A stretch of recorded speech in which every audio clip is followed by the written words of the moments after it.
여러분 안녕하십니까? C채널 뉴스입니다. 주빌리 코리아가 통일 구국 기도회를 하루 앞두고 교회가 살리는 통일을 주제로 컨퍼런스를 개최했습니다. 이번 컨퍼런스에서는 통일 한국을 위해 한국교회가 사람의 통일을 먼저 준비해야 한다는 데 뜻이 모아졌습니다. 최은원 기자가 보도합니다.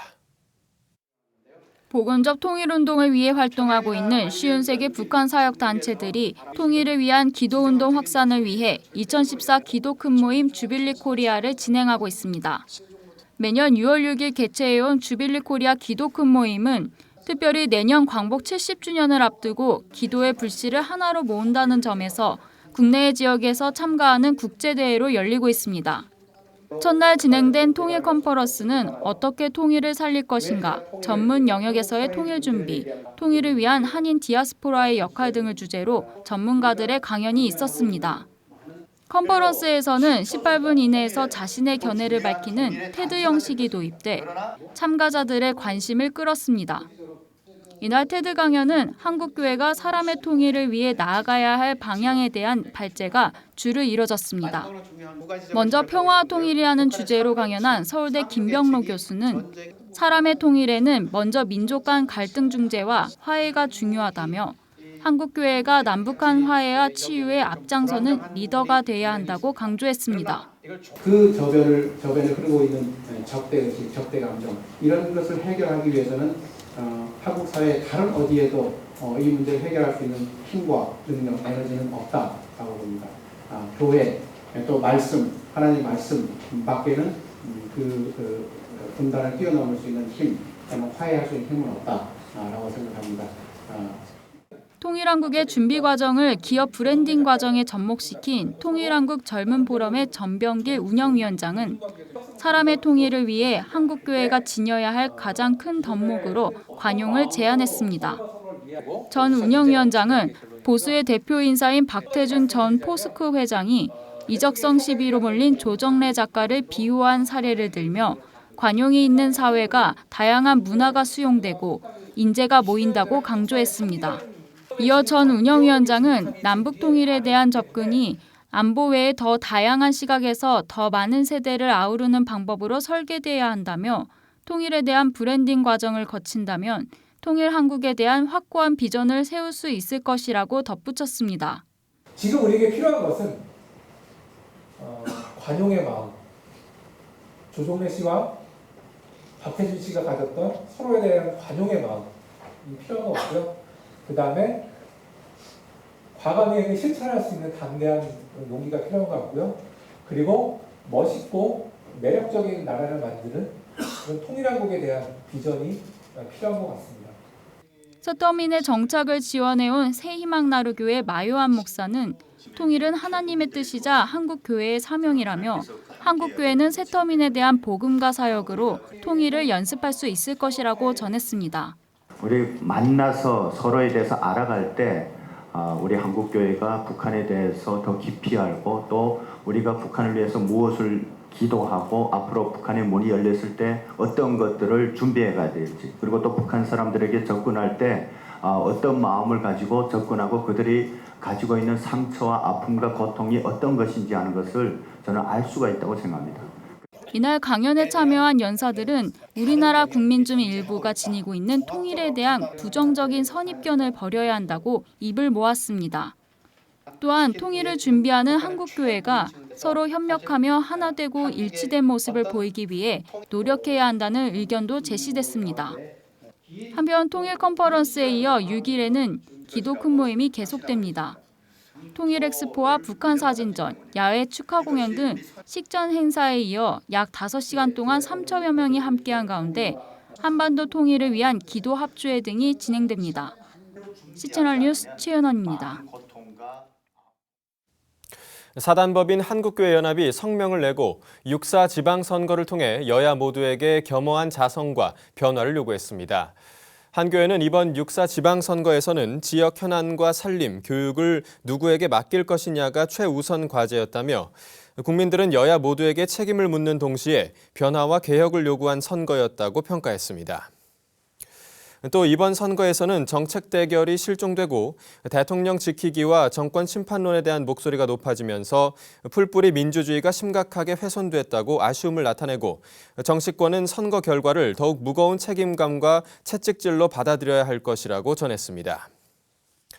한 교회는 이제 정치권과 국민들이 일상으로 돌아가 본연의 역할에 충실해야 한다며 국민들이 안전하고 살기 좋은 대한민국을 만들고 하나님을 경외하고 국민을 사랑하는 청백리가 되달라고 정치권에 요청했습니다. 세월호 침몰 사고 감리교 대책위원회가 세월호 참사로 가족을 잃은 유가족들의 심리회복 지원을 중단 없이 지속하겠다는 방침을 재확인했습니다. 대책위는 우선 침몰 사고 초기에 계획했던 유가족 상담 등을 위한 힐링센터를 안산 명성교회에 설치해 할 수 있는 한 최선의 노력을 다해 치유 사역을 펼쳐갈 예정입니다. 또 유가족 심리 회복을 위한 세미나도 지속적으로 갖고 유가족 필요에 맞는 지원 방안 등을 꾸준히 점검해 간다는 계획입니다. 대책위에 함께하고 있는 감리교 목회상담센터 손은산 박사는 모든 치유는 기억하기에서 시작된다며 망각은 현실 적응을 불가능하게 만들기 때문에 교회가 기억의 공동체가 돼야 한다고 전했습니다. 또 손 박사는 애도를 통해 잡고 있는 것을 놓을 수 있고 과거로부터 벗어날 수 있다며 목회자들이 절망과 소통하는 목회를 해달라고 말했습니다.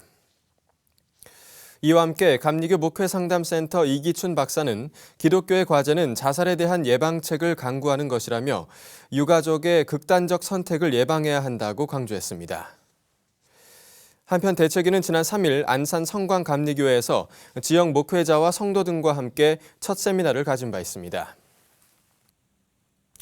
대한예수교장로회 통합총회 선거관리위원회가 공정하고 깨끗한 교단 선거문화 정착을 위해 선거제도 개선안을 내놓고 전국적인 공청회를 진행하고 있습니다. 예장통합선관위는 올해 부총회장 선거에 앞서 지난 3월 후보자 선거운동에 대한 임원 선거 조례와 시행세칙 개선안을 마련하고 가능한 올해 선거부터 엄격하게 적용한다는 방침입니다. 선관위 개선안은 부총회장 후보자가 블로그와 인터넷 카페, 휴대전화 문자 메시지와 소셜 네트워크 서비스 등을 통해 선거운동을 하지 못하도록 규정하고 있습니다. 후보 개인의 저서나 설교집, 시무교회 출판물 등을 총대들에게 전하는 행위도 제한했습니다. 또 후보자는 교단지나 교계 언론에 광고를 낼 수 없고 선거 당일 총대들에게 유인물을 배포하는 등의 행위도 할 수 없도록 했습니다. 선관위 개선안은 불법 선거운동을 하다가 적발되면 주의와 경고를 하고 경고가 2번 누적되면 후보 등록을 취소할 수 있도록 했습니다. 한편 예장통합은 오는 20일까지 부총회장 선거제도 및 총회 회의제도 개선을 위한 전국 공청회를 4차례 진행합니다. 이미 영남과 호남 지역 공청회는 마쳤으며 오는 19일 한국교회 100주년 기념관에서 수도권역, 20일에는 대전 제1교회에서 중부권역 공청회를 갖습니다. 현재 목사 부총회장 후보는 광주 무등교회 진명옥 목사와 광주 본향교회 최영남 후보가 추천을 받은 상태로 선관위는 다음 달 22일 후보 등록 절차를 예정하고 있습니다. 전 세계 바다를 돌며 복음을 전하고 있는 로고스 오프 선교선이 첫 사역지 울산을 거쳐 부산에 입항했습니다. 남해와 서해로 이동하며 사역을 이어갈 예정이어서 한국교회 교인들도 함께할 수 있을 것으로 보입니다. 정희민 기자의 보도입니다. 전 세계 60여 개국 400여 명의 선교사가 탑승하고 있는 선교선 로고스 오프. 길이 132.5m, 넓이 21.6m, 무게 12,000톤 규모로 현대판 노아의 방주로 불립니다. OM국제선교회 소속 4척의 선교선 중 하나인 로고스 호프는 2009년을 시작으로 유럽, 아프리카, 중동 등을 순회하며 세계에 복음 전하는 사역을 펼치고 있습니다. 이들은 현지 주민들과 성도들을 초청해 멘토링 세미나와 청소년 집회, 기아 체험 등 배 안팎에서 다양한 행사를 통해 하나님의 사랑을 전합니다. 또 탑승 선교사들이 현지를 방문하며 어려움에 처한 이들을 직접 돕는 사역도 진행합니다. 로고스 오프의 또 하나의 특징은 세계에서 가장 큰 선상서점이라는 것입니다. 선박 내에 5천여 종의 영문 서적과 500여 종의 한국어 책을 전시 판매하며 문서 사역을 펼치고 있습니다. 이런 가운데 지난달 29일 로고스 오프가 울산항에 입항했습니다. 한국을 방문하기 전 선체 밖에 노란 리본을 달고 입항한 로고스 오프는 세월호 참사 피해자들과 유가족들에게 애도의 뜻을 표했습니다.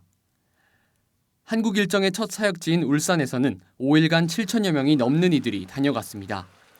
방문객들은 선상 투어를 비롯해 선교사들의 간증과 각종 세미나, 청소년 집회, 문화 공연 등 다양한 프로그램에 참가하며 세계를 향한 비전을 세워갔습니다. 로고스 호프 한국방문위원회 대표 총무인 김수영 선교사는 첫 번째 지역인 울산의 일주일간 사역이 지역 교회들의 기도와 동역으로 잘 마무리될 수 있었다고 전했습니다. 울산을 떠난 로고스 호프는 5일 오전 부산의 한국해양대학교에 입항했습니다. 6월 6일 선상 투어 오픈을 시작으로 5일간 일정을 진행하는 로고스 호프는 이달 11일 부산 다대포항으로 이동해 7월 7일까지 머무를 예정입니다. 이후에는 군산에서 7월 11일부터 20일까지, 인천에서는 7월 30일부터 8월 18일까지 머무르며 다양한 사역을 진행할 예정입니다. 로고스 호프를 통해서 많은 사람들이 희망을 갖고 또 젊은이들이 이 로고스 호프 자원봉사 프로그램이나 봉사 프로그램에 동참되어서 새로운 가능성과 또 희망을 발견할 수 있는 로고스 호프는 한국 일정을 마친 이후 아시아에서 아프리카 대륙, 라틴 아메리카로 선교지를 옮겨 복음 전하는 일을 이어갈 계획입니다. CCTV 뉴스 정의민입니다. 기독교사단체 좋은교사운동이 서울시 교육감 조희연 당선인은 서울 시민들의 엄중한 평가와 선택을 정책에 적극 수용하라고 요청했습니다. 6월 4일 지방선거 결과가 발표된 이후 좋은교사운동은 논평을 발표하고 서울시 교육감 조희연 당선인의 공약이 학부모와 시민들의 고통을 해결하려는 의지가 강한 것으로 평가됐다며 공약의 적극 이행을 당부했습니다. 특히 교육행정체제 관료주의 해소를 위한 교육장 시민공보제와 교육지원청 인사업무기능 이관, 학원의 선행학습 금지조례 제정 추진 등 학생들의 학습 부담 경감 대책을 실현해야 한다고 주장했습니다. 또 교육격차 해소를 위한 특목고, 자사고 등의 축소, 국제중 폐지, 유아교육 공교육화 등의 공약들을 교육 주체들과 협의해 임기 내에 실현해야 한다고 전했습니다. 한편 좋은교사운동은 이번 서울시 교육감 선거가 정책 선거가 아닌 명성에 의한 표쏠림 현상과 후보의 개인사 공방으로 논란을 일었던 데 대해 유감을 나타냈습니다. 좋은교사운동은 앞으로 교육감 당선자의 공약 이행 여부를 평가하고 추후 선거는 정책 선거가 되도록 기여하겠다고 밝혔습니다. 국제구호기구 기아대책이 6일 서울 월드컵공원 평화광장에서 청소년 자원봉사 프로그램인 한톨 나눔 행사를 개최합니다. 청소년 만여 명이 참석하는 한톨 나눔 행사는 매년 현충일마다 열리며 1981년에 시작해 올해로 24번째를 맞이했습니다. 액션 포 호프를 주제로 열리는 행사는 아프리카 가나의 어린이들에게 보낼 문구류 등이 담긴 희망 키트 만들기를 비롯해 학생들이 참여하는 나눔 교육, SNS 나눔 등으로 구성됩니다. 참가 학생들은 빈곤국가 어린이의 현실을 전해 듣고 그들을 도울 수 있는 방법을 게임 등을 통해 배우게 되며 희망을 담은 메시지 카드를 전달하는 시간도 갖게 됩니다. 한편 이번 행사에서는 각종 사건과 재난사고 발생에 대처할 수 있는 안전교육도 실시되며 교육을 마친 학생들은 체험존을 방문해 대한적십자사 자원봉사자와 함께하는 심폐소생술 교육도 받게 됩니다. 이 밖에도 한성근 작가의 재능기부 라이브 페인팅과 수자원의 중요성을 배우는 물깃기 체험 등도 마련됐습니다. 이 밖의 뉴스와 날씨를 전해드립니다.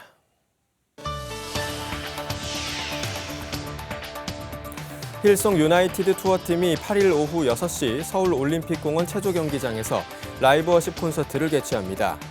투어팀은 지난해 발표한 하나님의 백성이 하나님께 돌아가는 귀향의 메시지를 담은 앨범을 중심으로 공연할 예정입니다. 한국기독학생회 출판부와 기독교윤리실천운동이 오는 12일 한국 100주년 기념교회에서 공적 신앙이란 무엇인가를 주제로 특별 좌담회를 진행합니다. 최근 출간된 광장에 선 기독교를 바탕으로 주요 이슈에 관한 기독교의 역할을 토론할 계획입니다. 전 아트미션 회장인 방효성 장로의 24번째 개인전이 오는 8일까지 서울 양재동 횃불 트리니티 신학대학원 대학교에서 열립니다. 전시회 주제는 광야로 행위미술과 설치미술 등 실험성 짙은 30여 점의 작품들이 전시되고 있습니다. 개혁파 신학연구소가 19일 연구소 강의실에서 6월 정기 신학 강좌를 진행합니다. 이번 강좌에서는 합신대 이승구 교수가 개혁파 예배를 지향하면서를 주제로 강의합니다. 날씨입니다. 다시 기온이 오르겠습니다. 하늘에는 가끔 구름만 지나면서 활동하기에도 무난한 날씨가 되겠는데요. 다만 동해안 지역은 계속해서 흐린 날씨가 이어지겠습니다. 기온은 최고 30도까지 오르면서 매우 덥겠습니다. 아침 기온은 서울 19도, 대구 17도, 낮 최고 기온은 서울 30도, 대전 29도까지 오르겠습니다. 바다의 물결은 남해 동부 먼바다와 동해상에서 1.5에서 4m로 매우 높게 일다가 동해 중부는 오후에 조금 낮아지겠습니다. 주간 날씨입니다. 주말에는 평년 이맘때 수준의 기온을 기록하겠고 오는 월요일에는 중부지방에 비 소식이 있습니다. 뉴스를 마칩니다. 시청해주신 여러분 고맙습니다.